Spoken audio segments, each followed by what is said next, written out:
Cena's supposed to be Vin Diesel's brother. I'm sure there's a lot of, you did this, you did that. And by the end, because it's all about family, it's all family. I'm sure they're going to find a way to reconcile. And we're going to have another. I didn't know they were bringing Charlize back, but there's going to be a real bad guy. And we're going to find out his brother's being forced to do blah, blah, blah. Insert, repetitive storylines. Oh, my God. How these movies keep making money.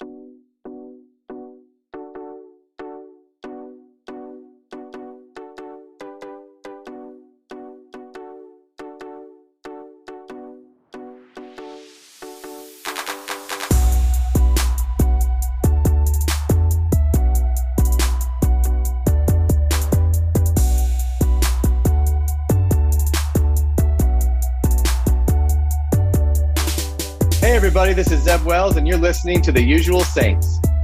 This is the fancy stuff. This is a grown man, like an episode of Mad Men. That's grown man for you. I'll stick with my cider here. Well, cheers, man. Happy 4th of July. And shout out to, Vinny and whoever asked for it. Like you said, pour one out for those motherfuckers. All right. I don't know how I feel about it, but it's fine. It's triple jam, but I love this. This is blackberry whiskey with just a little Coke Zero chaser. But yeah, blackberry, delicious. Try not to drink it too much because then I start to sip all day and I just feel it makes me gain weight. But man, it was the best drink. Delicious. Welcome to a new episode of The Usual Saints. I'm Mike D here this week with just Saint, and I don't mean that in a defamatory or negative way, but I mean we're lacking 50% of this fucking group. Just Saint? What? I mean, Saint, you know that you are the second Usual Saint, in my opinion. Vinny third, Jeremy, whatever. He won't listen to it anyway, so it doesn't matter. Right. So Vinny, after making a whole big thing about wanting to do a drunk show, and that's why me and Saint are drinking. See, I'm drinking my cider, and Saint's drinking his Mad Men drink. Delicious. So after making a whole big deal, Vinny tells us, what was it, last night, yesterday? Oh, I'm working. I'm like, motherfucker, you told us you weren't going to work. Like I said before, I'm not one to have to talk about someone having to work and not being able to do the podcast because I basically had to take 4 months off. But yeah, but cheers to all you, and I hope, if you're listening, probably going to be listening to this like on July 5th or July 6th. But, cheers to you. Hope you've had a good 4th of July weekend, fireworks, drinks, and all that. There you go. What Saint said. Happy 4th of July. Happy Independence Day. The whole Bill Pullman speech from the Will Smith movie. Today we celebrate our Independence Day. Man, dialogue in the 90s was so bad. I mean, it's not great now, but it's just I read an article just last night actually about that line. That line wasn't in the president's original speech in Independence Day. The only reason they added the line is because they kept pushing for the title Independence Day, and the studio wanted to call it something like Doomsday, something generic like that. And so they added the line to the speech so they could say, "Hey, look, he says it here. This is what the title of the movie is." So I thought that was kind of interesting. Right. I still remember the trailer, seeing the first trailer for that. That had to be the start of where every movie blows up famous landmarks. But I still remember seeing that trailer with a friend of mine being like, holy, where they just it comes over and it blows up the White House. I was holy shit. I mean, and of course, like everything, Hollywood beats that trend to death. But yeah, man, when I saw it, just wasn't one of my favorite movies, but it was just it was an event movie when we still had those that weren't Marvel or comic book movies. Yeah, I mean, back then you didn't know what was going to be.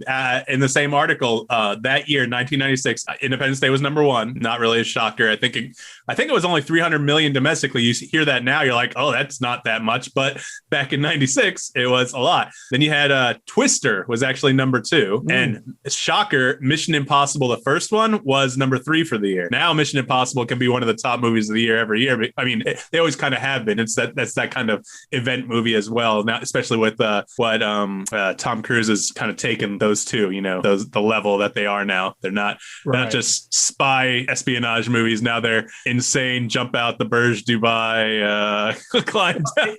It's his version of the cinematic universe. It's the admission. Yeah. They basically run it like each movie is like a TV episode that that they put up. But I'm still a Tom Cruise fan. I like him running. He's going to be running somewhere to somewhere from somewhere. Let's get Tom Cruise running. And he always got, what's the movie? I don't know. If Cruise is going to run. Let's build around that first. Probably why The Mummy did so bad. I never saw that one. His Mummy. Yeah. I didn't know if he was running in that one, but I think he was. And apparently he, again, this is just something I've read, so I don't have any inside knowledge. Apparently he wanted to take a lot more control and make it like less Mummy and more him. And so, I mean, I guess that seems like a Cruise thing to do. But at the same time, when you want to put out more quality product, I mean, there's a reason people don't talk about that, I feel like, that much. There's a reason I didn't see it. It just didn't look that interesting to me.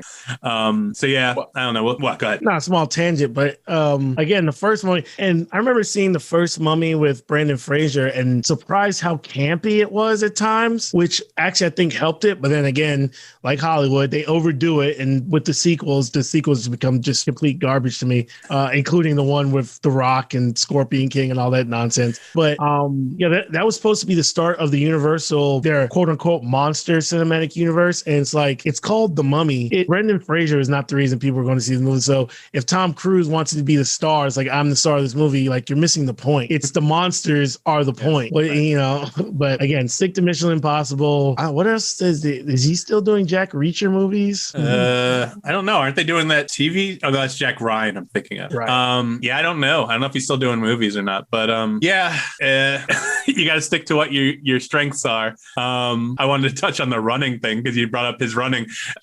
He's a good runner as opposed to Steven Seagal, who we watched video of running a few weeks ago. So you see Tom Cruise running, you're like, oh yeah, okay, he looks good. He looks like, a spry midget running, but you get Steven Seagal with the limp and with the limp wrist running.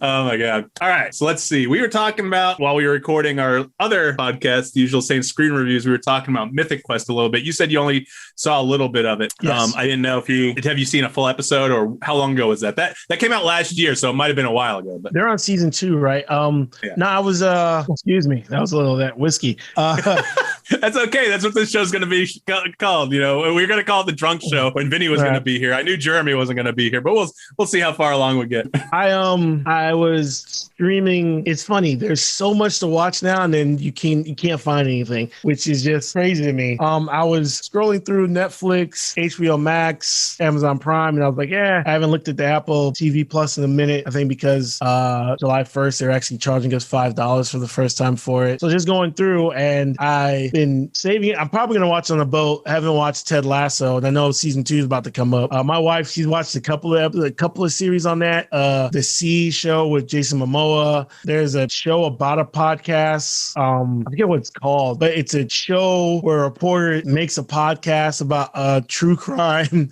that happened, and she's going back, and I guess she falsely put someone in prison. It has what's his name from Breaking Bad, the young guy, Aaron Paul. He's in it, and it's just okay. But I haven't really watched much of the Apple TV Plus. I didn't watch the morning show with Jennifer Aniston and what's her name? Reese Witherspoon. Reese Witherspoon. You're better at names than I can just stop that. But no, that's good. You keep drinking. What I'm saying is I'm good with names and shows, but right. Apple, like you said, there's too much shit out there. But go ahead. Looking for an Apple TV Plus show, and I came across. I was like, "What's this?" And then reading the description, it kind of seemed in kind of my wheelhouse. It's about a video game, and I don't know how not up to date, but how informed you about video games and the video game studios and all that process. Do you follow that at all? Do you know anything about it, or is that something that's ever been interesting to you? Or you mean like how video games are created, or the stories you hear about video game studios in particular? Because there's a whole subset. Like you can find articles, YouTube videos that talk about the different video game warehouses. I mean, you have the big one like Bethesda and Rockstar, who makes the Grand Theft Auto games, Insomniac, which makes the Spider-Man games. And you can just, when you read about them, there's a culture, and these people in them, you can make documentaries and docuseries about them themselves, about the culture and things that go on in the studios, because it's just like the behind the scenes of, say, a sports franchise. Like, sometimes HBO has that show Hard Knocks, where you go behind the scene and see about the coaches. You could probably do that for the biggest video game studios, because you have the same thing with egos, drama, deadlines, all with multi-billion-dollar industry. And I think that's what Mythic Quest was trying to do, get into that world. Obviously, it's someone who's interested in that world. And it seemed interesting. So I watched, I want to say maybe 1.5 episodes. And like you said, Rob McIntyre from It's Always Sunny in Philadelphia, he stars in it, which again, the first episode, you always have to give them leeway with the pilot, because almost every TV show, the pilot, they're trying to figure stuff out. Unless they have a really great pilot, then you figure, hey, this is probably going to be a show that works. I remember watching, and this is like I think the last network show I ever watched. Did you ever watch Modern Family? Yeah, I watched it to a point. Modern Family, I think, is the last network show.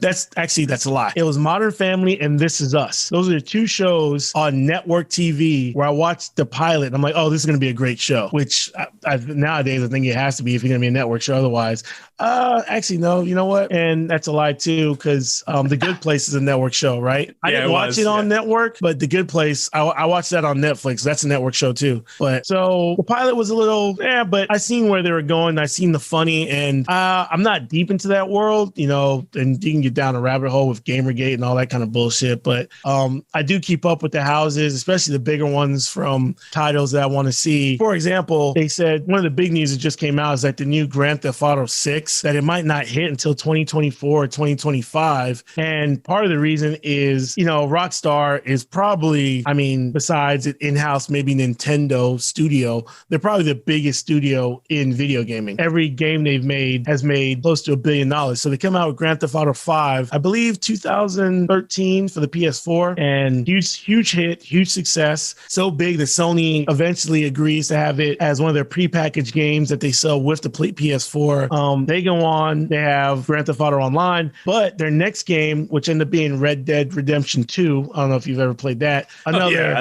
love Red Dead. Another A+++.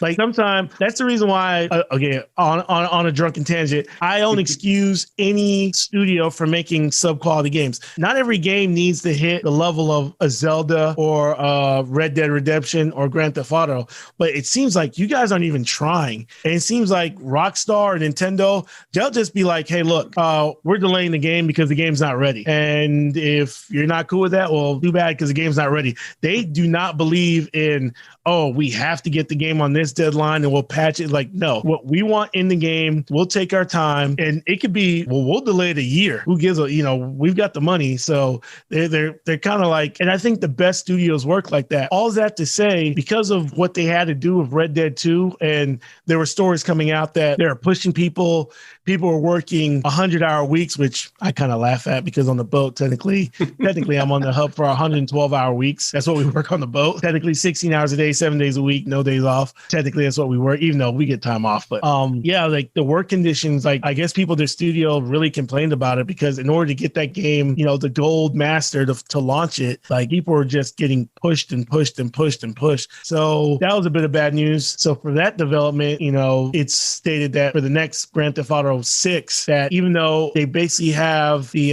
basic mechanics, the storyline of where they want to go with it, that they're not going to push their employees to take their time, and that might push the game back till 2024 or 2025, which is just nuts to me, because you just know that's just a pile of money that whenever they release is coming out. But it's like, hey, we're already sitting on a pile of money anyway, and we're just going to release the game, when we're ready to release it. But to go with that, I think that's kind of that studio and some of the stories you hear coming out of other independent gaming studios of what Mythic Quest is going. So I think I'm gonna check it out.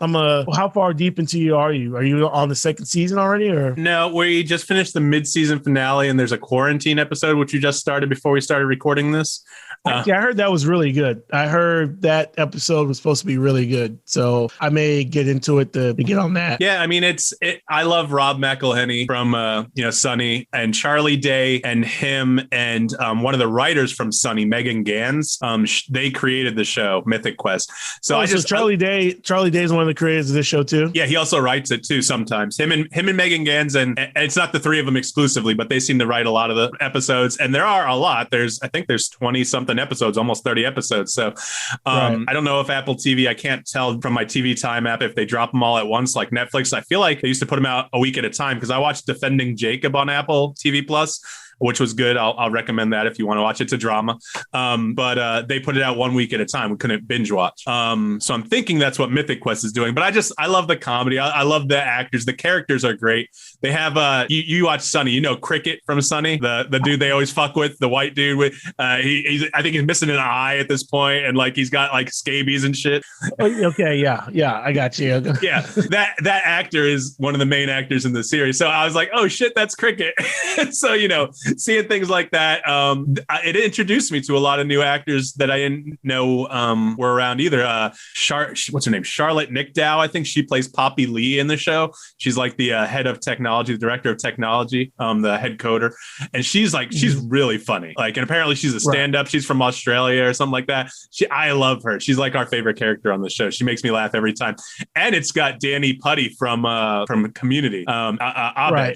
So she was a writer on. Was she a writer on Community? The Megan Gans. She might have been. Are you looking her up? She might have been from Community, and then I know she did. She was on Community. She was a writer on Modern Family. I guess she wrote for The Last Man on Earth, which I'm guessing is Why the Last Man. Is that it for Excess? Why the Last Man should be titled Why the Last Man. Last Man on Earth might be. Oh, Last Man on Earth, I think, was that series with that dude from SNL that was on Fox. Oh, okay. Remember? All right. Yeah. Okay. Yeah. Why the Last Man's a little bit different. Not that she can't write comedy or not, she can't write drama or action or whatnot, but another tangent. I can't wait for that to find. Well, they've stopped and started and redone it, which I guess people see as a bad thing, but I'm like, do not fuck that up, because I love that comic book. That's a great, and it would work really great as a show, but I could see several ways where they could fuck it up, where they try to make a TV show out of it. Another tangent on top of a tangent. Did you ever read the book? And they made a TV show called, was it the Tunnel? What was that? It starred, what's his name? Zach Morris from Saved by the Bell. And oh shit. No, I don't think I've seen or heard of that. I know the Tunnel doesn't sound familiar. Was it the Tunnel or what was it? It was on Fox. And I remember Zach Morris being, I don't even remember the fucking, I know I've only had 3 beers, but I can't remember the actor's name who played Zach Morris. No, but the only thing I remember him, he was on, that was Ricky Schroeder. Shit, I'm getting confused. He was on that law show with the guy from the 90s. Fuck. Don't get old, kids. Memory sucks. Yeah, I know, right? All right, so Zach Morris, Mark Paul Gosselaar. That's who it is. He was in Mark Paul Gosselaar. Yeah, he was in that shit. What was that? You know that show I'm talking about? That where he played a lawyer with that other guy? Fuck me. This is. I'm gonna leave this shit in. I don't care. Television. Leave all this in. Not happy. The Passage. Okay, there we go. He was also, I guess he played on Mixish. Yeah, he was on Mixdish, it says here. I'm looking at Wiki too. Oh, Franklin and Bash. That's the one I'm talking about. What's that motherfucker's name? Breckin Meyer. He was in Clueless. He's on Robot Chicken all the time. I just couldn't remember his fucking name. Sorry, Breckin. Okay. No, the name of the book and the name of the TV show I was thinking of was called The Passage. And this was a really good book. Actually, a friend of mine on the boat, he gave the book to me, and then I ended up getting it on ebook on Kindle and reading it. It's like a trilogy that it has to deal with basically an apocalyptic vampires. Basically, a disease comes and there's vampires, but it's also has a lot to do with it gives time a lot. It's a great book, and I thought they could make a show out of it, but the problem is it ended up on network TV. And when it said that the network Fox had picked it up and they were going to do it, I immediately knew this was going to be terrible. I was like, completely wrong place for it. I guess it was in development hell for a long time. I guess he sold the TV rights to it before he finished the book. He finishes the second book. It's a trilogy, and I've yet to finish the last book. I have it downloaded, but it's the tone and the general tenor of the book. I was like, this is absolutely wrong for network TV. All that to say is, I just know, like, if you hand off the wrong property to the wrong people, they can for sure fuck it up, because the book was great. And that's what I was hearing was happening with Why the Last Man. I guess they had to stop and restart it several times because people were taking it in a different direction, and it wasn't feeling like Why the Last Man, even though that comic series ended in like the early 2000s, right? 2005, 2006. Long time ago. I don't know the exact time, but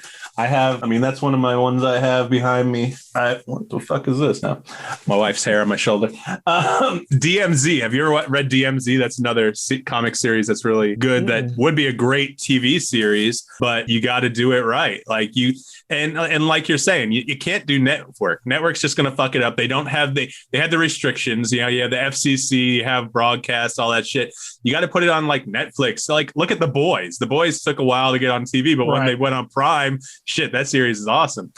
You know, so you got to put it in the right place. Yeah, you got to put it in the right place. Otherwise, it's not going to be done. I also love what Prime did with Invincible. I mean, they could have made that live action, which is doable, but would have been really, I mean, the budget would have to be astronomical. But I liked how they're like, no, we're just going to do an animation and we're just going to update some things, because the original Invincible book came out, like, I believe he did Invincible before he did The Walking Dead. That's like a book that he had very similar time frame. Yeah. And so a lot of the things, but if you watch the Amazon Prime show, they mention things like Instagram and stuff. So they've updated some of it to match current times. But I was really glad when they said they were going to do an animation, because I was like, man, if they're going to do it live action, you're either going to do it on the cheap and it's going to look bad, or, you know, I mean, who am I to tell Jeffrey Bezos what to do with his money? But they'd have to like bankroll it big to be done right. So anyway, I'm gonna give Mythic Quest a chance, and it's worth it. Makes me laugh. You know, it's something to watch. We kind of caught up on all other shit. I think right now the only thing this is something I'm sure you don't watch. Hoarders. Me, my wife, and my kid love to watch it because I love to. I don't want to say wallow in other people's despair, but I mean, these people like I feel they need some help, and so watching the show is something we like to do as a family, which is a weird thing to say, but that's fine. So without anything to watch, I was like, let's give Mythic Quest a shot, because it's been I've heard about it, and I'm glad I did. Like I said, I'm 10 episodes in. The quarantine episode's funny. All the actors have a real strong comedic background, and they're all funny. And you know, I don't like sitcoms, so something like this is kind of, even though I guess you could say this is sitcom-ish, I don't think it is. I don't consider it that. I consider it a comedy show. That's just my thoughts. How would you differentiate between the two? So sitcoms, I feel like, are more multi-camera usually, more not necessarily family based, but more almost heartstrings sometimes. But that's not always the case. Like Roseanne was a sitcom, and I liked that for when I was a kid for a number of years. I never watched the reboot or anything like that. Modern Family was probably a single camera sitcom, but again, I ditched out of that probably 3 or 4 seasons, and I was just like, it just kind of seems repetitive trying to fill 22 episodes a year. And I mean, I liked it. It made me laugh, but did it make me laugh consistently? No. So, I mean, if I'm using my time where I want to watch films or things that are going to be worth my while, I'm not going to waste them on things like that. And, you know, again, no shame on anyone who likes those shows. I'm sure if Jeremy was here, I bet he was a Modern Family watcher and whatnot. And I know he likes sitcoms, but just not my bag. It's different in the way, I think it's different in the way the comedy comes across. Because I guess you could say Silicon Valley was almost sitcom-ish, but it's more my vein of comedy, I guess. I don't know if I'm making any sense here. Sainte, am I making any sense? No, you're making sense to me. I just wanted to see what you thought about it. I think I'm coming down agreeing with what you're saying. Like, the difference is a sitcom, basically situational comedy. I guess a classic sitcom is you're always looking at the same sets. Like, you think of a sitcom, you think of Jerry Seinfeld's apartment, or you think Roseanne, like the living room. Like, classic sitcoms is like the family living room is where you can find, I don't know, 50% of the quote unquote set action pieces that take place. And it's the set pieces that you go to over and over and over again. Again, like Jerry's apartment, Roseanne's living room, the Full House living room. It's funny. I say those things, you'll picture them right in your head right away, because you've seen them over and over and over again. Where I guess what differentiates a comedy would be like, there's no set piece. It's more, you know, instead of being a situational comedy, the comedy comes more from the plot versus, hey, we're here and the next week we reset and we just in another situation. So I think I tend to agree with how you're thinking about it generally. And yeah, I've kind of gone away from, it's just because, you know, everything is just so bad. I think Netflix has tried, and a few of them have tried to do situational comedies, but it just seems in 2021, it just seems so played out. And again, why the traditional networks are still making 22 episodes of anything is like, there's just not enough bandwidth for that. When you have 3 channels, yes, you can get away with that. 3 channels, 7 days a week, you got to fill your prime time. That's it. But in this day and age, it's like, it makes no sense. It's like 13 should be the limit for writers and for I guess just people's attention span. It's like, like, again, the only network show I still watch is This Is Us. And that's, what the writing's still good. The acting's still very good. But with This Is Us, they've even they've stolen a bunch of stuff. They're doing stuff, going forward in time, backwards in time, flashback, forward flash, all kinds of things. So, I mean, that's what, yeah. So yeah, I've pretty much given up. I'm trying to think what comedies I have besides, I mean, what comedies do I still watch? I still need to catch up on the very last season of Curb Your Enthusiasm. Oh yeah, Curb's always good, but even that, I mean, not that I was let down, but there's so much buildup, and I love Larry David. I'm going to watch next season. He already announced 11th season. I think it's coming out this year, so I'll watch it. I feel like as the supporting characters go, whether they die or they get written off, like Super Dave, Marty Funkelstein or whatever his name was on the show, he died, so he's gone. But it was always good when he came on the show. Like, it always made me laugh because I knew their interaction was going to be great. And then Richard Lewis said he wasn't going to be in the 11th season because of his back surgeries and all these back problems he had. But then apparently he is going to be, and I love Richard Lewis when he comes on the show. So things like that. We'll see what happens. But Curb's always good for a laugh. I still remember Curb for being the one thing when I was in the Air Force and I'd be in my room, and basically at that point I was in the dormitory before I got my house in the Air Force, before they kicked me out and gave me a house. And people would come to my room because, for the most part, if there's no war, if there's nothing serious going on, the military is just like a normal job. You go to your 9 to 5, you get off your 9 to 5, people come around, they're like, hey, what are you doing? We're drinking, doing whatever. And people would come to my room and they would see me watching Curb and just cracking the fuck up. And they're like, what the fuck are you watching, Saint? You're watching some old white guy doing this. I'm like, you guys have to. I was like, and they'd watch it. I was like, you can't just watch one episode. You have to watch a few episodes and you'll get the jokes. And this is like season, I don't know, maybe 2 or 3 of Curb, and I'm dying laughing. And this is right when DVR just started coming out. So I record all the episodes, the back episodes, and I just binge them before binging was a thing. And people are like, you're always watching this old white guy. Like, this can't be that funny. I'm like, sit down, have a beer, and watch it with me. And I converted so many young, Larry David should thank me. I converted so many young black men to become Curb Your Enthusiasm fan. Anyway, next topic. I'm actually out of my drink, so I'm going to go get a different drink. So I guess this is a good time for a break. I do want to ask, where the fuck did you get that giant ice cube? Like I said, this right here. Yes. See, it's a little smaller now. It's not going to be in focus. Yeah, it was. So for Father's Day, my wife got me, like I said, I'm a grown man now, about to hit 40. So we do adult things, but it's like a thing that's, I guess they're rubber or maybe silicone, but you make giant ice cubes. Instead of having a bunch of, shit from the refrigerator, a bunch of ice cubes, you have just one giant ice cube ball, and it's perfect. And it just, slowly diminishes and keeps your alcoholic beverage perfectly, chilled as you go. I feel like a Mad Men adult. I feel like Don Draper, the Black Don Draper right here. All right, Black Don Draper. We're gonna take a break so I can get another beer. I'm gonna try Blake's hard cider again, but it's gonna be a mango habanero, so I don't think that's gonna go well. But we'll see how that goes. Interesting. All right. We'll be right back. You've been listening to The Usual Saints.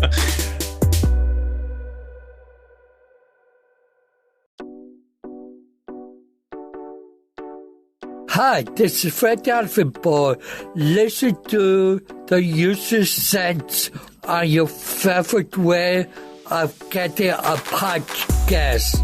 Welcome back to The Usual Saints. I'm Mike D, here with Saint. I'm trying this Blake's Hard Cider El Chavo Mango and Habanero. I can't imagine it's going to taste good, but El Chavo. Okay, we'll do this in real time. So go ahead, take a sip, and let's get your review. Let's go.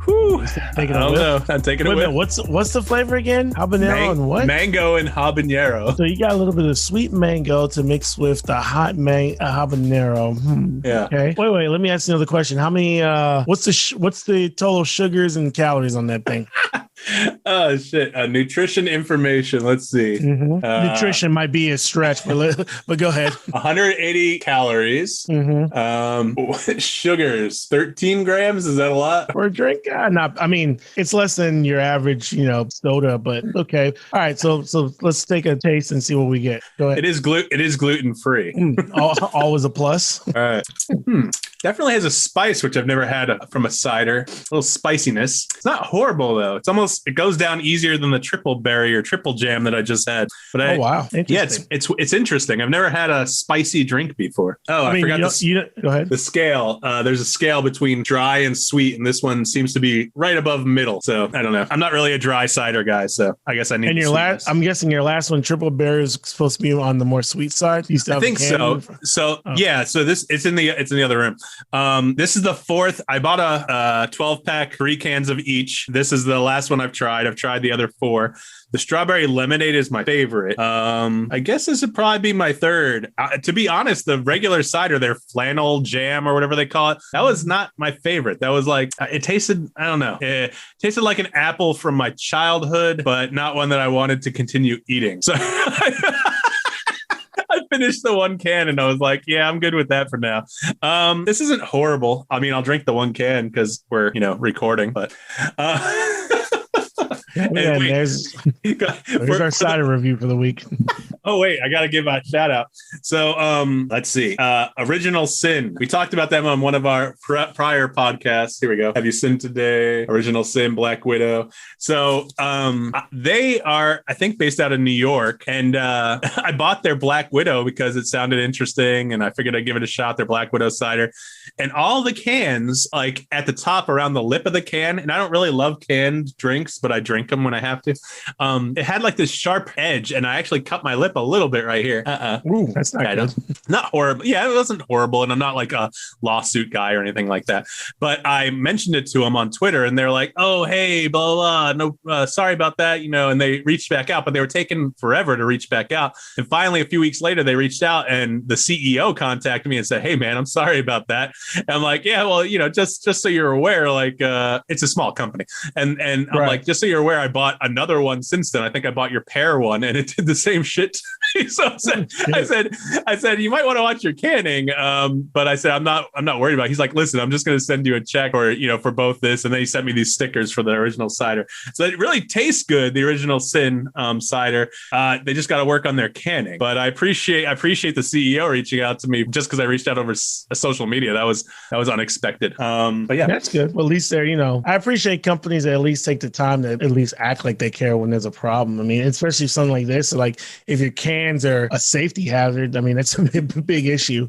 And you're not dissing it. You're saying, hey, your cider's great, but your can's making my lip bloody. Like, fix your cans. Like, that's what I told him. I said, I really love it. It's just what's going on. And he says it's like a label printing problem. And I don't know anything about canning, so I don't know if it's a can or the label that they wrap around the can, and that's where the issue is. But I mean, I like their cider. I will recommend it. Just be careful. Maybe don't drink it out of the can. Pour it into a glass, I would say. So Original Sin cider. Blake's hard cider. It's interesting. This is the first time I've had it. El Chavo. We'll see how I am at the end of it to see if I can recommend that. But let's get on to some more news and current events and whatnot. So I put this in the topic list with a question mark because I don't know that we're really saying rest in peace, but Donald Rumsfeld died. You might know that name from when you were in the Air Force, Sainte, because you were in the Air Force right around 9/11. And he was the Secretary of Defense. Yes, he was. So, I mean, I don't know your thoughts on the guy. I only know the guy from what was going on in the news. And, I don't want to, my news probably always comes with some sort of liberal bent, as everyone says, even though I try to read straight on factual news like AP and things like that. But then of course I saw Dick. Was it called Dick, that movie with Christian Bale, the one where he played Dick Cheney? I think it was called Dick. Was it? Yeah, I think so, but I don't remember. Maybe. It was, but he played Dick Cheney. And so you have Steve Carell, who I think played Donald Rumsfeld. So, that clouds my version of what I think of Donald Rumsfeld. But obviously, people put a lot on him for being one of the main people behind the Iraq War. So, like I said, you being with your military background, I wanted to just touch on it a little bit. We don't have to talk about it too long because I don't think Donald Rumsfeld's a necessarily entertaining subject, but he did die. I wanted to acknowledge that. Yeah, I wouldn't. So, yeah, I was in the military when Donald Rumsfeld did. The movie was called Vice. That was it. Vice. I was like, okay. Dick's a little much, yeah. Right? Yes. He was the Secretary of Defense, and before that, he was in. What was he in the original Reagan administration? I can't remember. He had a role in the original Reagan administration. I guess I could look it up right now. He was the Secretary of Defense. I believe he was the White House Chief of Staff. He was ambassador in NATO, counselor to the president. And he was the Secretary of Defense for Gerald Ford from 1975 to 1977. So he's played, and he was in the House of Representatives. He's played a role in American politics for a long time. The thing about Dick Cheney and the whole Iraq War, because that's what he's basically going to be known for. The problem I've always had with him is you always got from him, no matter what, that he always thought he was the smartest person in the room, when obviously it wasn't that. Here's what's the crazy thing. And it could be that Cheney was just out and out lying to the American public. But when the Iraq War was starting off, I'll give a little bit of my personal history. I've been in the Air Force at that point 3 years. And so I get in the Air Force 2000. Then I remember specifically my recruiter telling me, hey, Air Force is the way to go. You don't want to go to the Navy and Army. He goes, and Air Force is most chill because, dude, we're not going to war. We just have little skirmishes. Fast forward to 9/11, and yeah, all that went out the window, right? But what I signed up for, serve a country, this is that. But I also remember that time period and going from Afghanistan to, okay, another tangent. So when I first get into the Air Force in the year 2000, remember, try to rewind your brains all the way back to the year 2000. The Air Force was supposed to be in a transition where they wanted to run the Air Force, and each service has their own quirks. The Marines are very more about tradition, Army a little bit, Navy, where the Air Force was supposed to be the quote unquote innovative service. And of course, now we have the Space Force for, I don't know, intergalactic warfare whenever that occurs, right? But so the Air Force, which the Space Force comes from, we're supposed to be the most innovative. So around the 2000s, their whole idea was we're going to treat the Air Force more like a CEO corporation. And the way we're going to run things with the efficiency of the best American and Japanese companies. So the Air Force was in a transition period where they really wanted the Air Force to be, they were going to split up the entire service into 10 expeditionary Air Force units. And it was supposed to be, if we ever went to war, 1 or 2 were supposed to be what you called, you okay? That cider hitting you? It's not the best. I'm sorry, Blake. El Chavo is not the best, but I will finish. sorry for the faces interrupting Saint's story. little interruption. I knew it was my story because I haven't even gotten to the good part yet, but little interruption there for another review of mango habanero cider. Anyway, so yeah, let me speed this up. So the Air Force, they're going to chop up the entire Air Force into 10 expeditionary forces, where if we ever go to war, 1 or 2 of them were supposed to be in the field, in combat. You also have 1 or 2 on rotation, and the other ones are supposed to be build-up. And that way, if we ever go to war, for example, you send Air Force Expeditionary 1 and 2 to go fight the war. And when they go fight, let's say 3 and 4 are prepping, they're getting ready to go. So after 4 or 5 months, you rotate 1 and 2 out, you put 3 and 4 into the combat zone, and after 3 and 4 in the combat zone, 5 and 6 are getting prepped to go, 1 and 2 go to the back of the line. It's supposed to be defensive. Anyway, 9/11 happens, and then specifically the Iraq War happens, and all that shit goes out the window. All that bullshit, because you can't run a war. You can't run, a war service, a war department like you do a business. And part of that also came from the thinking of Donald Rumsfeld when he came in. And, he's had some famous lines about, the things that we know, and then the things that you don't know, all that stuff. And you have to fight the war with the army that you have, those kind of things. But the main thing I remember is I had a conversation when in 2003, before the start of the Iraq War, I was stationed in Korea. And I was stationed there with a staff sergeant who had been in the service. I had been in the service about 3 years. He had been in at that point about 8 or 9. And we were talking about the war. He's like, well, what do you think about it? And I'm like, I think it's a bad idea, because if we go into Iraq, we're never leaving. We're just going to be, even if we get rid of Saddam Hussein, we're going to be stuck and dragged down, bogged down there for a long, long time. We still have troops in Japan. We have troops in Germany. I mean, technically we got out of Vietnam, but that's a war where if you look at it, we kind of lost. The mission wasn't really accomplished. The North Vietnamese army and the Viet Cong, at the end, they kind of won, as much as it hurts to say that. And we already fought the first Iraq War, and that was get in, destroy things, and we got out. So this second time, I guess the overall point is, if guys on the ground can see how this is supposed to go, when you hear Rumsfeld talk about this was going to be easy, we're going to go in and we're going to take out Saddam, and, they would see us as liberators, all these kind of things that Rumsfeld and to other extent Cheney were selling us. If, regular service members can see that, then I'm like, how really smart are these guys? And I think his lasting legacy should be he spent a lot of money and a lot of blood to Iraq to die for basic bullshit, And I always think here's something funny. There are some people who I think are actual crooks and liars. You okay? Again, if you don't like Sorry, it, man. Stop drinking, Mike. I just feel like I have to drink it.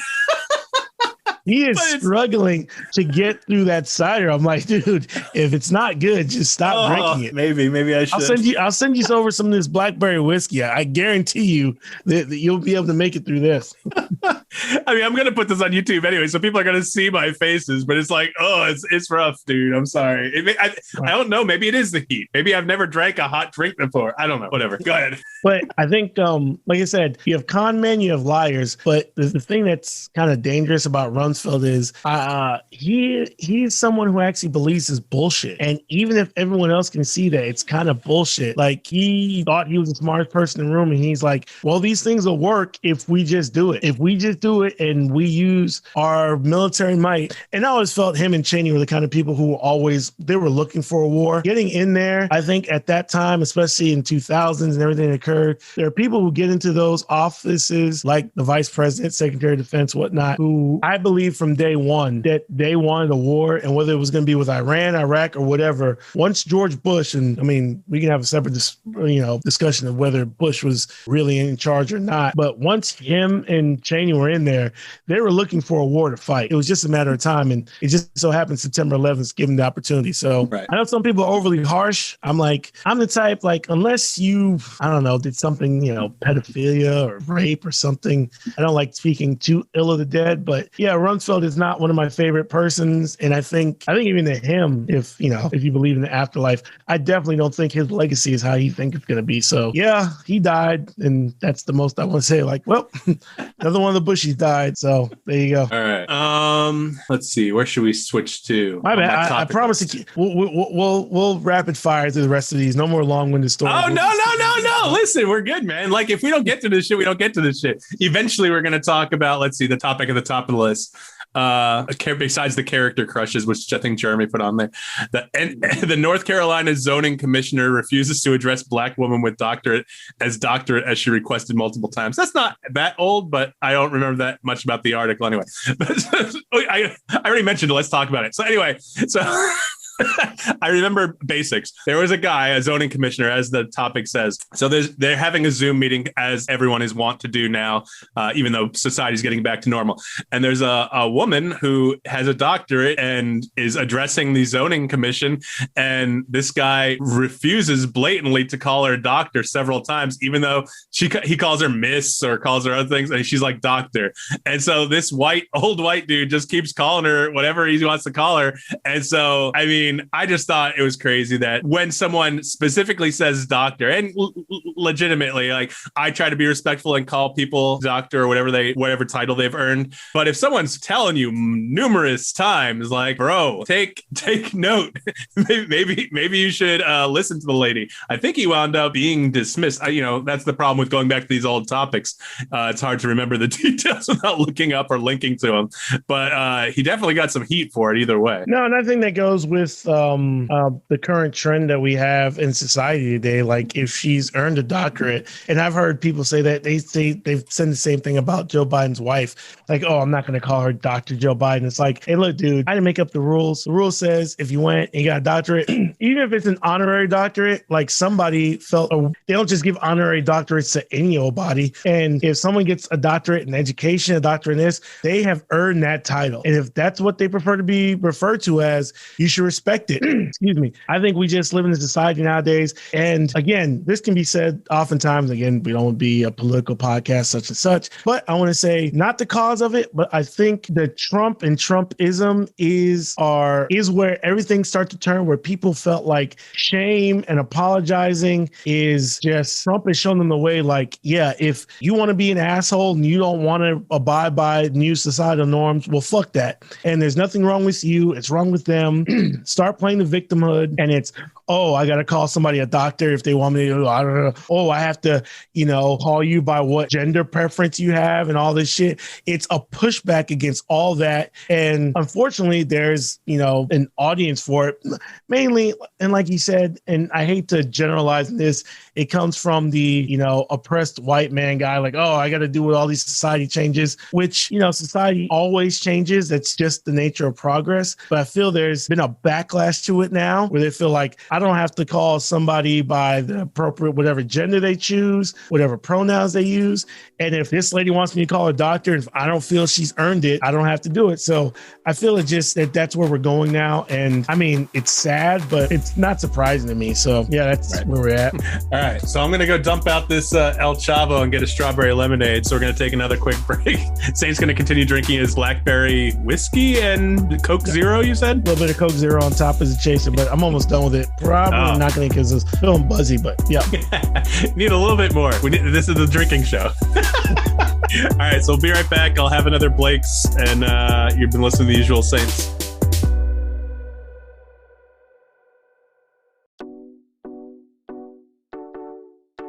Hey gang, Mikey P here from the We Speak English Good podcast. Go check out my friends at the Usual Saints podcast. You won't regret it. Now let them hear it, Nature Boy. Can't tell if it's the habanero or just me drinking that's making me a little redder. Probably a little bit of A, a little bit of B. All right, well, welcome back to The Usual Saints. I'm Mike D here with Saint. This time I have a Blake's hard cider with strawberry lemonade, which I've already had, so I know it's not horrible like the other one. Hey, no more faces. Yeah, it's nice and smooth. It tastes like lemonade. Yeah, I mean, the idea shouldn't be to have to drink something that you hate. So I appreciate you helping me to throw that one out. Let's see. I don't want to make this show too long. So, but there is a bunch of stuff to cover. My cousin did, and I want to do this when we have either all four or maybe at least three of us because we need a deciding vote. My cousin, and by the way, thanks for telling me my mic wasn't on mute before when I blew my nose, man. Jeez. Oh, I just figured, I seen you doing it, and I was like, he might edit that part out, but I was like, I don't know how much it picked up, but that's all good. No, that one, I thought I hit the mute button, but this mute button on the Yeti doesn't always work. So when I saw it wasn't flashing and you were still telling your story, I was like, fuck. But that's fine. My cousin Alana, she built a band bracket for us. Basically, I told her to give us her top 16 bands of all time. And she goes back to Zeppelin and all the way up to Greta Van Fleet and all that kind of stuff.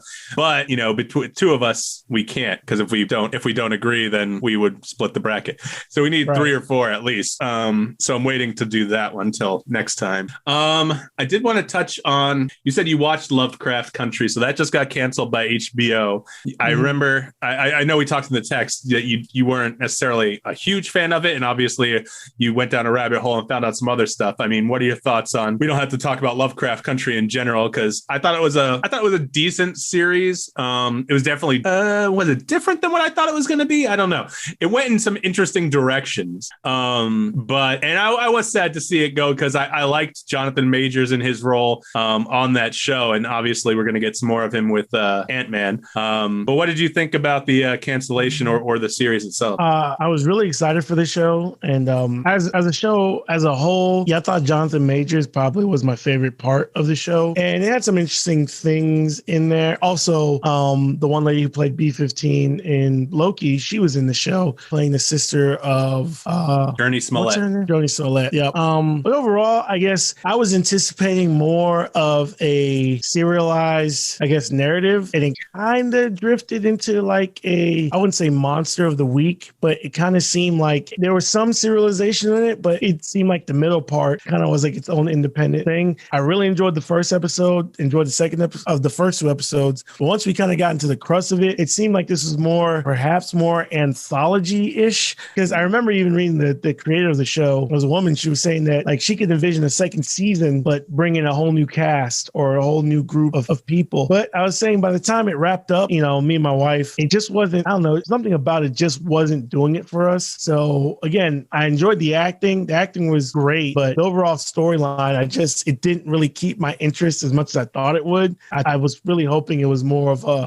one cohesive story instead of, it seemed like a lot of smaller stories told together. It being canceled, I mean, I kind of get it. A show like that, has to be hits or has to already be scheduled for, season 2 or season 3, just because, and it's funny, it shouldn't be as a viewer. I shouldn't take the economics mechanics or the behind the scenes of what it takes to make a show into account. I should just take the art for what it is. But, for me, I also find all that stuff interesting. So when I watch a show, I'm like, this show has to be a shit ton of money to make, being that it's, a period piece based in the past. So you have to get all that right. Plus with monsters, plus how it's filmed, and it's time to just think, is this going to be a money maker for HBO? I'm sure HBO, if they really wanted to, they could have brought it back, but I can also see how it's just one of those that's going to fall to the wayside. So didn't really feel either way about it. Wasn't really dying for a season 2 of it. So, but again, selfishly, and I'm going to admit it straight up, anytime you have a cast with a lot of good Black actors or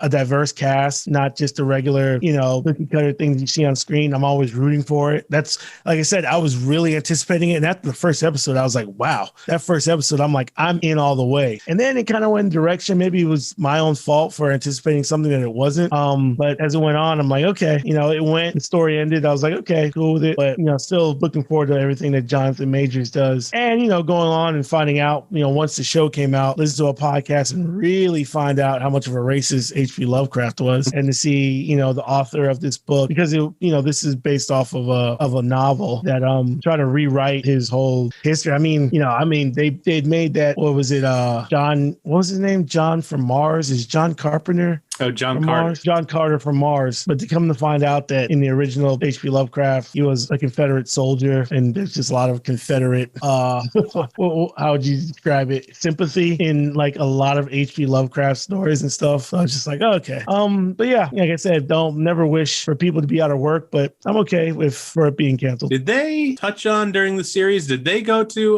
Black Wall Street and Tulsa Massacre as well, or was that a different race thing happening there? I forget. They did. I think an episode I did, if I remember correctly, they had an episode of there. Of course, there was an episode where I'm gonna call her B15 because she has an African name. I know she's from Nigeria. She's an English actress, which actually she was in another really good limited series, and that's when I figured out she's an English actress. Wunmi Masaku. Yeah, I believe I don't want to get it wrong. I believe she's of Nigerian descent, but she's from England. But she's in a British TV series that was on Netflix or HBO, one of those. And she played a detective on that series. Really good job. But the episode where she becomes a white woman, eventually becomes a power that she uses, but the main episode where she becomes, she can shapeshift to become a white woman. I believe they did a Tulsa episode, but I'd have to go and look it up. Okay. No big deal. I just wanted to touch on it. Let's see what else we got. Oh, I saw Fast 9. I don't really think we have to talk about that much. you can give a quick synopsis if you want to. Go ahead. They drive cars, and now for some reason they're super spies when the original movie was a drag racing movie, and now they're in space, and the end. Beyond that, it is what you expect it to be. My wife says she enjoyed it as much as, you can. I enjoyed it for what it was. I think I found myself a little bored because they bring in a lot of the older characters. Like they brought in the villain from the last movie. And I'm just like, why do you need to bring her back? She wasn't particularly entertaining. I like Charlize Theron, I guess. It's Charlize Theron. She's the main baddie in this one too? She's not the main one, but they bring her back. Are we doing spoiler alert? Please, I'm never going to watch this movie, but go ahead. Yeah. Eventually, she does become the bad guy at the end. Yeah. But in the commercials and all the advertisement, John Cena is the bad guy who is Vin Diesel's brother. So again, we know, like, I have not watched a Fast movie. I got through like maybe 30 minutes of Fast 5. That's the last one. And then guys, this is what it is. Guys on the boat, they'll watch a Fast and Furious, and I refuse. In our main galley hangout area, they'll put on a Fast movie, and I will just get up and walk away because I'm not wasting my time. I'm like, I can find anything better to do than watch a Fast and Furious movie. With that, you just know, seeing the commercials, I know, okay, so Cena's supposed to be Vin Diesel's brother. I'm sure there's a lot of, you did this, you did that. And by the end, because it's all about family, it's always family. I'm sure they're going to find a way to reconcile, and we're going to have another.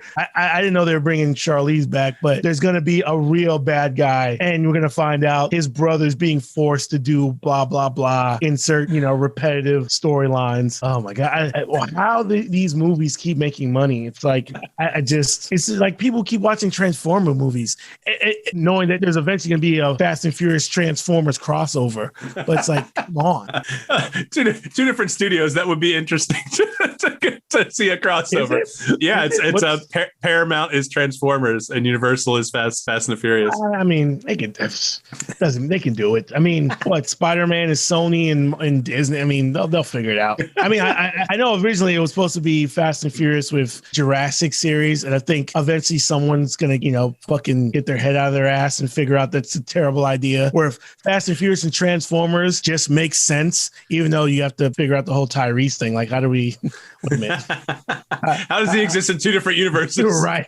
How do we correct this timeline here? Call the TVA, but that's logically the most logical thing that's going to happen. But I hear add the jokes that yes, this time they did go to space. Like I haven't seen it, but apparently they did, because that was a joke for a long time. Like eventually they're just going to go to space, and I guess lo and behold they did in this one. I don't know. I guess Ludacris becomes an astronaut. Starts out as a street racer in part 2, and by the time we get to 7 and 9, he's a international spy, hacker, astronaut, badass. Yeah. To be fair, the astronaut thing doesn't really come so easily. It's a necessary. There's a reason that these streetcar racers from LA become astronauts and go to space. Yeah. Okay. Cool. I'm sure it's explained very well. So if you want the rundown, so John Cena's character and the organization are putting a satellite in space, but they have to physically disable the satellite. And the only way to physically disable the satellite once it's been launched is to go into space. So they bring back Sean, or whoever, the white guy from Tokyo Drift Fast 3. And he is now like launching planes and rocket engines into the airs with 2 other guys from Fast 3. Of course. Yeah, because that was his trajectory, right? Streetcar racing kid who has to get shipped off to Japan because he's bad, but now he's an astrophysicist. Yep, sure. Yep, those things. That's the wait a minute. Question: Is The Rock or is what's his name, Jason Statham, in this one? Rock, not. I don't know that The Rock is ever going to be in another Fast movie. No, but I mean afterwards, yeah. Which thank you, Rock, for coming to your senses. Yeah, I know. They brought you in, and he even says for his money, Fast 5 is his favorite because that's the one he's mostly in. But yeah, like, you're a bigger star, why deal with Vin Diesel's bullshit? If to be in Vin Diesel's Fast and Furious, basically, here's my rant, he's basically become a let's keep Vin Diesel employed in money franchise. It's what it's become. It's fuck the script, fuck this, we'll fuck common sense. It doesn't matter how ridiculous, it's just keep the money train rolling so Vin Diesel can keep making money. Crazy. They only have the 2 more, 10 and 11. And they're shooting them back to back.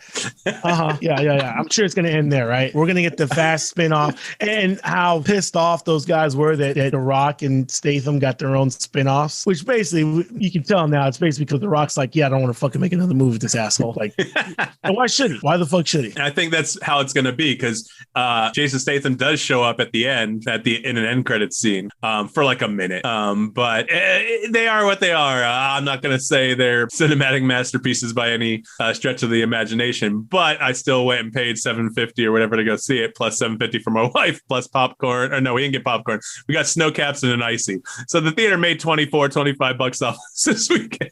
Nope, not gonna happen. Not going to happen ever. Like I said, I don't care if it's free. I don't care if it's on. I will literally walk out and be like, I have to find something else better to do with my time than watch this trash. It's just, and it's funny because I try not to be in movies. I mean, I'm a snob about everything. I'm a hater, but it's like, why are you wasting your time with this? I want it.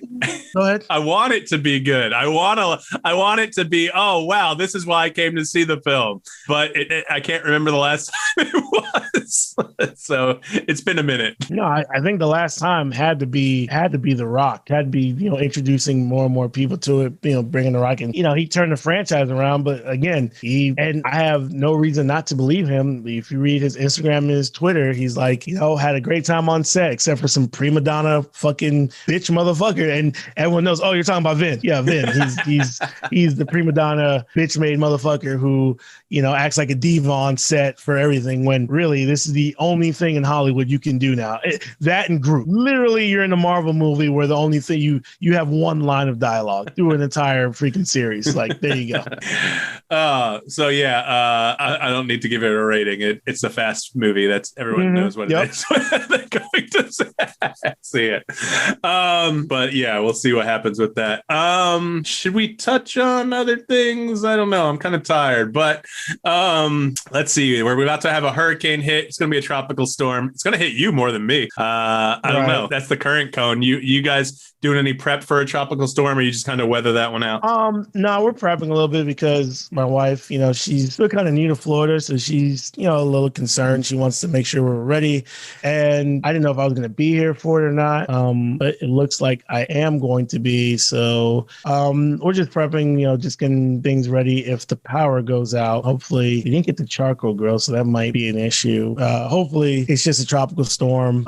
Of course, I'm guessing the power will go out, and I'm not going to have Wi-Fi. So actually, I got to make sure I have some of those battery packs. I get all those charged. Make sure we have a bunch of those. That way, at least we have our phones. Nah, not too worried. Like I said, I'm a Floridian I'm an OG Floridian, not like the new fancy was. So hurricanes and all those stuff don't really affect me that much. But I mean, we're getting some dry foods. We got some stuff to eat. So hopefully, power don't go out too much here. I mean, I'm definitely anticipating the Wi-Fi, our spectrum, and at least the power to go out for a little bit. But hopefully, it weakens enough so where it's just bad rain. So I mean, it's been raining. I mean, we needed it because we were going through a drought. My grass is fucking dying for a while, but now it's coming back to being green thanks to all the thunderstorms we've had. But hopefully, this just comes and goes and whatnot. So, yep. Yeah, over here, I mean, we're not even in the cone anymore. And unless something's a category 2 or above, I usually don't fret too much. We're like you said, I mean, I don't consider myself a Floridian, but I've been here most of my life. So I know how to deal with them. When those Cat 5s a few years ago, when I think it was Michael or Martha or some M name was going to come through and literally hit Vero Beach directly, we did skedaddle to Mississippi, and then it wound up almost hitting Mississippi anyway.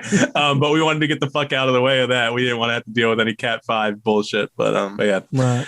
I just wanted to mention that since it's on its way. There's so much news to talk about, but I like I said, I want to kind of cut it short this week. Let's end on a funny note. Talk about one of the comedians. Bill Cosby? Yes. That's what I'm talking about. I know your mind. I know your mind. He's allegedly planning a comedy tour yes. Less than a week after he gets out of prison. Absolutely. I mean, he did it last time. I listened to one of the podcasts I listened to, Dan Le Batard and Friends, which is mostly sports, but he had the reporter who's done the definitive work on Cosby. And just like the last time, he gets out, he makes jokes about it. If you go all the way back to 1969, his comedy, one of his very first comedy albums, where he talks about the Spanish Fly, and he's like, "Oh man, you split the Spanish Fly, and the girl's drinking. Whoa, she'll be willing to do anything." And of course, back then people think he's joking, and now you listen to it, and you're like, "Holy shit!" He just admits that he roofies women. This is.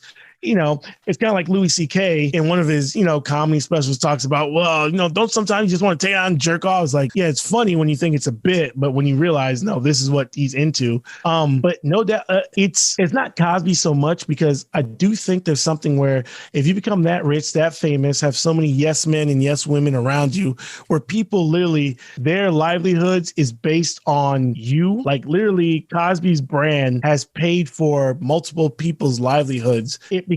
He sees himself as above everything. Everyone can get paid off, and how no matter what wrong you do, I think Trump also, again, political, but Trump kind of is, can be accused of this. You can justify everything that you do. Like you literally see yourself above quote unquote normal people.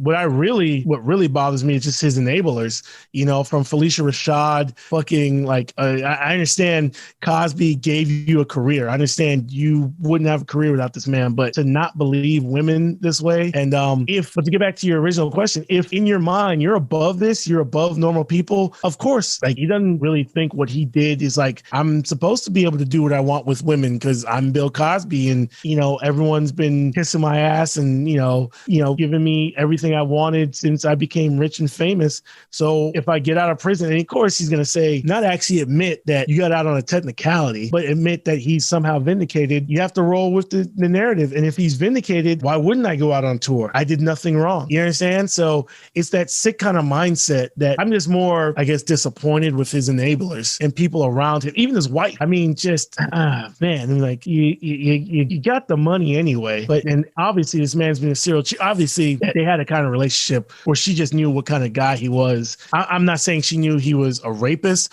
but obviously she knew that he was a guy that wasn't faithful to their marriage, and she was cool with it. And now she's just sticking around till the bitter end. He's in his 80s. Like, there's nothing more this man can do for you, but to stick by this man is just, it's incredible to me. I don't know. I can't believe, I never thought I'd see the day that he'd be released from prison. So when this popped up on my newsfeed last week, I was like, what the fuck is going on?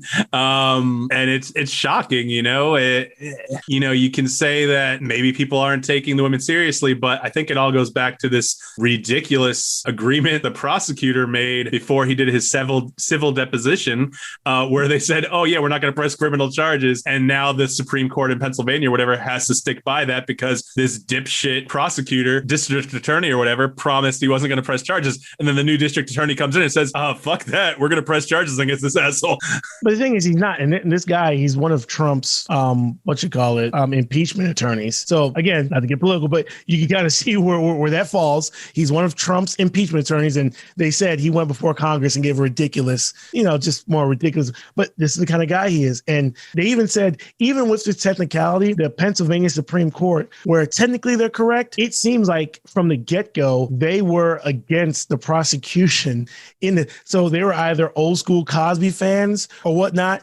And I think it was a 6-2 or a 7-2 decision in the dissent. The two justices that dissented were just like, yeah, this is bullshit. And this is problematic. And this could lead, like, how do we know that this prosecutor didn't get paid off, or agreements like this could lead to other prosecutors getting paid off? They just ripped it. But this goes to show you how deep this runs. And I believe the Pennsylvania Supreme Court is a majority, quote unquote, liberal, democratic, whatever. But yeah, when it comes to that money and fame, it just surprises me how money and fame can just enact so many enablers. And the reason why these people think they can get away with it. And I don't want to say I thought Cosby wasn't going to get out, but when OJ got out, to me, I was like, well, if you got money and fame, hey man, take your chances, because you can roll that unless you do something completely heinous, which there's people talking about Weinstein may get out. Maybe. I don't know.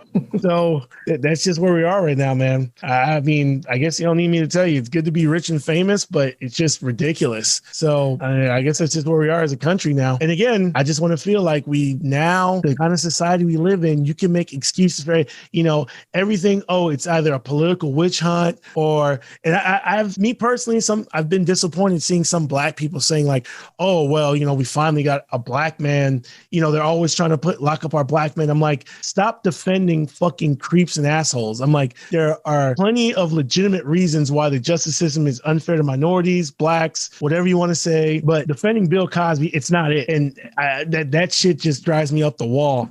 But it's really just about, money and fame. So, right. Yep. Yeah, I mean, I couldn't have said it better. I mean, it's, like I said, I'm going to want to repeat myself. It was just unexpected to me. Yeah, it shouldn't be unexpected after, when I was 15 years old and OJ gets acquitted. But at that time, you were younger than me. I was on OJ's side. I didn't know enough to examine the facts of the case or the evidence that was presented to me. So I'm knowing OJ Simpson as Nordberg from Naked Gun. And I'm like, yeah, this motherfucker couldn't have done that. Get him out of jail. He doesn't deserve to be there. Not knowing that he had domestic violence charges, not knowing that he had this history with his wife or ex-wife, and that he was a violent dude that could do this. And, that the civil suit found did do this. So, I've not always been on the right side. I just thought maybe this time we turned it around and the justice system worked and And I mean, I'm with those dissenters, man. Like, this guy basically admitted to it in his deposition, but you can't use it against him because of the way the laws are written in this country. So I don't know, man. I don't know. But anyway, should we end on something happier, or is that happy enough? Let me run through real quick. That's a scandal. Condo in Miami, that's dour. Britney Spears, that's a shit show. People dying in the West Coast. You want to talk? You want to talk about Noah Hawley's Alien series? No, I don't know anything about it.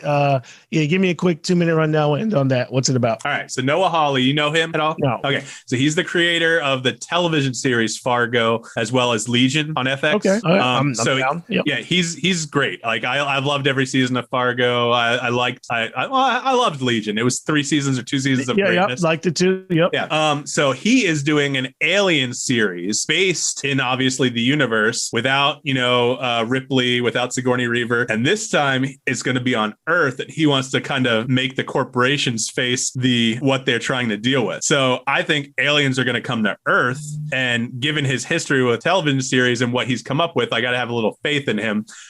So I'm kind of excited. I just found out that news was just broke this week, that it's going to be taking place on Earth rather than in a spaceship in the middle of space or on a planet like Fury 151 or whatever Alien 3 was put on. And he says that he admires the original trilogy of directors, Scott, Cameron, and Fincher. And so I'm excited. I'm a big Alien fan, not so much Alien versus Predator, but and not so much at all Alien Resurrection. I hate that piece of shit. But but Noah Hawley doing Alien, I'll take it. So I wanted to get your genre take on that. Are you an Alien fan? Yeah. Of course, the first 2. I remember. I want to say I seen the second one, the James Cameron Aliens, before I seen the first one. Went back, seen the first one. Alien 3 was but then going back, it's more fascinating to find out Fincher and what he had to deal with, and how he just felt like the studio was completely fucking him on that movie, and it kind of damaged him from doing movies. But like you, Alien versus Predator, man, get out of here, Resurrection, and then all the stuff that really Scott's been doing with Prometheus, and how I'm watching is like, am I watching a pre-Alien story? Like, I wish he would just be more clear with it. And then, of course, I think there was Alien Covenant. Yeah. I wish he would just be more exact with it. I understand, he can do whatever he wants, he's the artist, but I want to see with that. But I wasn't familiar with but I'm a huge fan of Fargo, and I did like Legion also, especially the first season of it. Because I'm a big Marvel, obviously that deals with X-Men without going too far into the X-Men franchise and mutants. But if he's doing it, seems like it's in good hands, so I'll be down for it for sure. And I'm kind of glad they're not doing a Ripley story. It seems like they're glad to be done. I do not like where they went with, Resurrection or Alien Covenant. And but Prometheus was interesting. But finally, we should be like, all these corporations are doing all this shit. Yeah. What happens when the alien finally makes it back to Earth? Like, what the fuck?